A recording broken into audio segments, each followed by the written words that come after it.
The Sacramento Kings are one of those interesting teams in the NBA where it feels like they need to make that one, swing for the fences type of move to bring in the kind of guy who could really propel them to championship contention. So maybe you might think that's just a star. Maybe you think that might be, a best player on a championship team type of guy.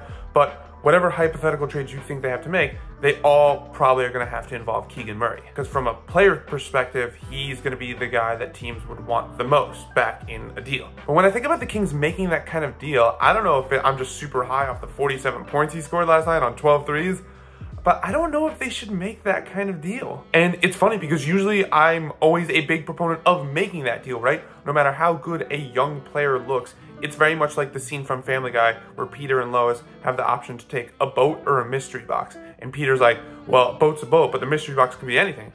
It could even be a boat. And so that's always my logic when it comes to trading a young player for a more known quantity, right? Even if the young player is good at the moment, and even if they show lots of potential, at the end of the day, you're just probably hoping that they can become as good as the star player who you could acquire right now. But there's something about Keegan Murray. Someone posted on Twitter the other day, like, how often are you going to find a 3-and-D wing who can shoot? He's shooting a little bit worse this year from 3 at 35%. Last year he was at 40, but you assume he's going to trend back up towards the 40s. A pretty good perimeter defender, unselfish, like very low maintenance, doesn't seem to like want or need any more shots. Seems to be extremely well liked by all his teammates and really contributes to the awesome chemistry we see in Sacramento. But also most importantly, this dude is going to be in a cost-controlled contract for the next, he's got 2 more years left on his deal after this, team options, at under $9 million and a little over $11 million. And then even when he inevitably signs an extension or gets, matched in restricted free agency, that deal is probably going to be a lot cheaper than what other stars make. And especially it's going to be even more valuable when you consider that the cap is going up. So is all of that worth giving up for a guy who you hope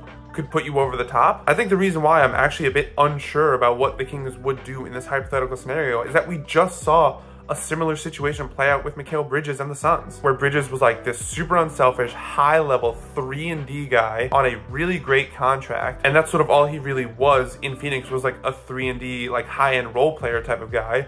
And then the Suns packaged him for Kevin Durant, and the Nets gave him this opportunity to shine, and now all of a sudden Mikal Bridges is like a star caliber player. And so it kind of made a lot of people wonder, like, did the Suns really need to trade Mikal Bridges? Couldn't they have just given him more opportunity and then also been able to keep Cam Johnson, keep all those draft picks, and maybe use them to improve the squad elsewhere? Now, obviously with this scenario, it's a little bit different because the Suns didn't just trade for anyone. They traded for Kevin Durant, one of the unquestionably 10 best players in the NBA. And I think a lot of people, even those who wanted to keep Mikal Bridges around, still ultimately understood, like, okay, when it's Kevin Durant, like, you got to pull the trigger. Like, don't overthink it. The NBA is a superstar league. You can get one of the 10 best players in the NBA. Like, you go for it. But from the Kings and the Murray perspective, so it's like similar thing. Like, if you can get one of the 10 best players in the NBA, like, you got to pull the trigger. But I don't know which one of those guys is going to become available, and especially not like at that wing position.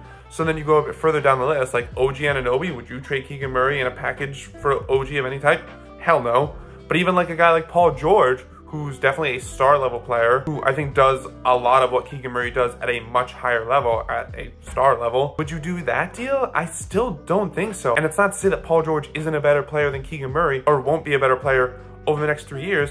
I just think in terms of like asset and value, Keegan Murray comes out on top. And then also when you factor in, like, maybe the answer isn't to trade Keegan Murray for an upgrade. Maybe it's to, look inward and make that internal development and say, hey, let's get Keegan more opportunities. Let's make him a bigger part of the offense in the ways the Suns didn't really do with Mikal Bridges. And I think they sort of maybe saw, oh, we maybe could have done that. Maybe the Kings should sort of do what the Suns didn't. Because anything less than like a best player on a championship team kind of guy, a superstar, a top 10 player, again, from a value perspective, when you consider all that he already does, when you consider the type of development he could have, how he could very well follow the Mikal Bridges path, how well he seems to be liked, the value of his contract, and how that's going to afford Sacramento more flexibility to make moves once the cap goes up, especially when you consider how Sabonis just signed an extension.